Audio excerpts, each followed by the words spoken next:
Hello my all respected students, आज आपका गौतम एक नए वीडियो के साथ प्रेजेंट है and believe me this video is very important for speaking English. और आज का यह जो वीडियो है ना वह इंग्लिश बोलने के लिए बहुत अधिक महत्वपूर्ण है and today I am here and today I will teach you grammar section. और आज मैं आप सभी को ग्रामर सेक्शन बताऊंगा because as you already know means grammar section is 15% useful for any language.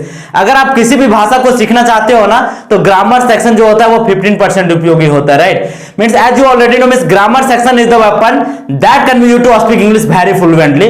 Means grammar section एक ऐसा हथियार है जिसका प्रयोग करके आप पूरे शुद्ध इंग्लिश में पूरे फ्लुएंटली के साथ इंग्लिश में बात कर सकते हो। So that's why today I am here and today I will teach you about tense. और आज मैं आप सभी को टेंस के बारे में बताऊंगा। As you already know means I completed present tense and today I am here and today I will teach you about past tense. As you already know means there are 4 types of past tense: simple past tense, past continuous tense, past perfect tense and past perfect continuous tense, right? And today I am here and today I will teach you simple past tense, right? So as you know what is simple past tense means whatever work you did in past means जो भी काम आपने खत्म कर दिया है उसे ही past tense कहते हैं, right? You will understand identity better, right? means identity means क्या होता है? पहचान। आप किस प्रकार से पहचान पाओगे कि यह सिंपल पास्ट टेंस का सेंटेंस है। जब आप इस चीज को पहचान जाओगे तो आपको सेंटेंस बनाने में it will be very easy for you, right. So identity means पहचान होता है, right. When at the end of the verb, जब किसी क्रिया के अंत में आ ए ई प्लस था थे थी, you will understand through sentence. आपको मीन्स आपको बेहतर तरीके से सेंटेंस के थ्रू से समझ में आएगा, right. So means when at the end of the verb आ ए ई प्लस था थे थी, that verb is translated into simple past tense. उस मीन्स क्रिया का अनुवाद सिंपल पास्ट टेंस में होता है। दैट सिंपल आइडेंटिटी मीन्स आपको ये समझ में आया होगा, right. And you will understand a structure. अब आपको स्ट्रक्चर समझना बहुत ज्यादा जरूरी है because you already know I want to tell you with my own personal experience means if you want to improve grammar section then a structure will help you a lot. A structure is the most important for grammar section. जो 15% उपयोगी है ना grammar section उसमें से सिर्फ और सिर्फ structure importance होता है। और ये आपको जानना है कि किस टेंस में आपको किसका प्रयोग करना है, right. So that's why it is very important for you. means there are 6 types of structure as you already know means positive, second negative, third interrogative, fourth interrogative negative, fifth WH word positive and sixth WH word negative, right? So I already written 6 structure and I already written 6 sentence so that you will understand better this tense, ताकि आपको एक simple past tense समझने में बेहतर होगा।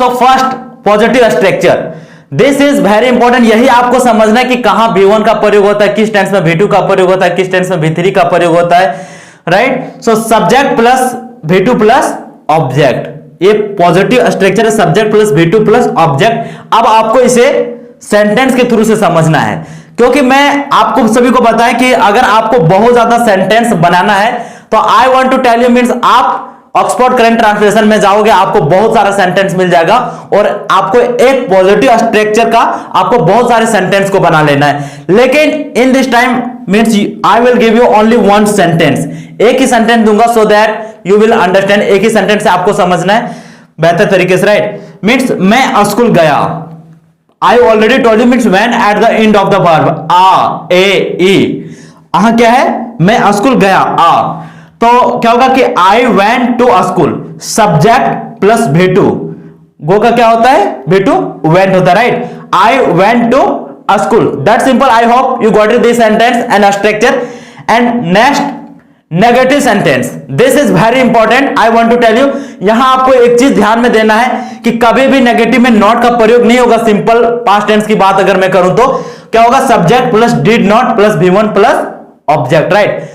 आप याद करो जब मैं आप सभी को बताया था when I taught you about simple present tense, उसमें आप क्या प्रयोग किए थे? नेगेटिव के लिए सब्जेक्ट प्लस डू नॉट और डज नॉट। लेकिन यहां आप क्या करोगे? सिंपल पास्ट टेंस में subject plus did not, only did not plus V1 plus object, right.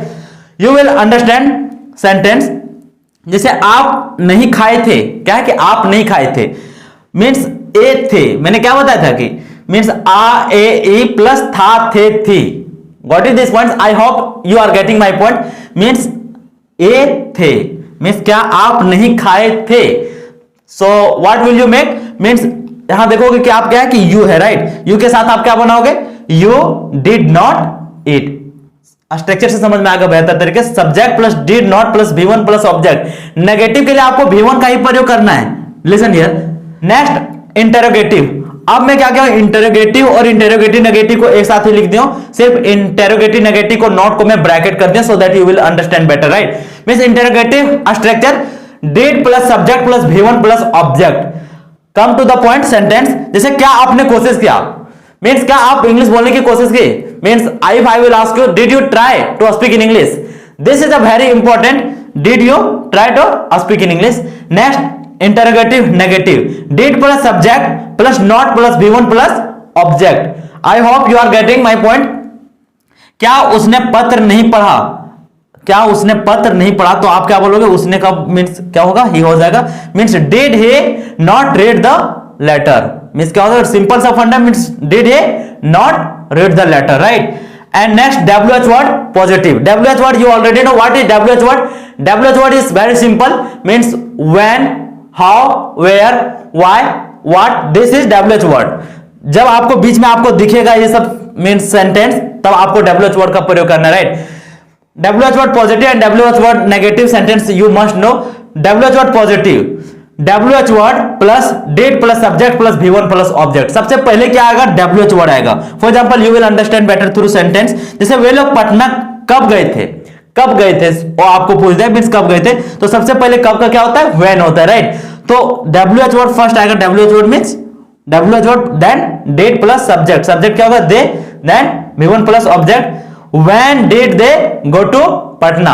And last I want to tell you WH word negative structure WH word plus did plus subject plus not plus V1 plus object। That simple is very important। And sentence means आपने ध्यान क्यों नहीं दिया। अगर मैं आप सभी को बता रहा हूं, अगर आप ध्यान नहीं दिए तो I will ask you means आपने ध्यान क्यों नहीं दिया when I taught you। So this is a very simple means why did you not pay attention। Why did you not pay attention। सबसे पहले WH word आया मीन्स क्यों, WH word then did, after that you, then not, pay attention। pay attention means क्या होता है, ध्यान देना, right। So I hope you understood this grammar sections, this simple past tense। And today I am here and today I want to tell you one thing। This is a very important to all of you। Means today I am telling you with my heart that one day you will definitely speak English। This is my promise to all my respected students। आज मैं आप सभी से promise करता हूं कि एक दिन आप बहुत फ्लुएंटली के साथ, पूरे कॉन्फिडेंट के साथ इंग्लिश में बात करोगे। Means you just need to follow me. आपको मुझे फॉलो करने की जरूरत है। Means today I want to tell you with my heart that means you will speak English very confidently. आप पूरे कॉन्फिडेंट के साथ इंग्लिश में बात कर पाओगे because what ever you need for speaking English I will teach you one by one. एक एक चीज करके मैं बताऊंगा। In this time I am teaching you grammar sections, I will teach you quotations, I will give you sentence, lots of topics I will give you। and lastly I want to tell you you must have patience। आपके पास patience होना चाहिए because patience is bitter but their fruit is always sweet। means धैर्य क्या होता है ना कि कड़वा होता है लेकिन उसका स्वाद बहुत ज्यादा मीठा होता है। you must have patience। after 6 months you will see you will speak English very confidently। आप 6 महीने के बाद देखोगे कि पूरे कॉन्फिडेंट के साथ इंग्लिश में बात कर पाओगे। and lastly I want to tell you with my heart that it takes time for water to become ice, it takes time for the sun to rise। we can't change fate but it takes time to change our destiny with your own courage। तो सही कहा गया है ना कि जल को बर्फ बनने में वक्त लगता है, सूरज को निकलने में वक्त लगता है। हम तो अपनी किस्मत को बदल नहीं सकते लेकिन अपने हौसलों से, अपनी मेहनत से किस्मत बदलने में वक्त लगता है। तो आप भी एक दिन इंग्लिश में बात करोगे। you will also speak English very confidently। and lastly I want to tell you with my heart that thank you for listening me my all respected students। मुझे इतने धैर्यपूर्वक सुनने के लिए आप सभी का बहुत बहुत धन्यवाद।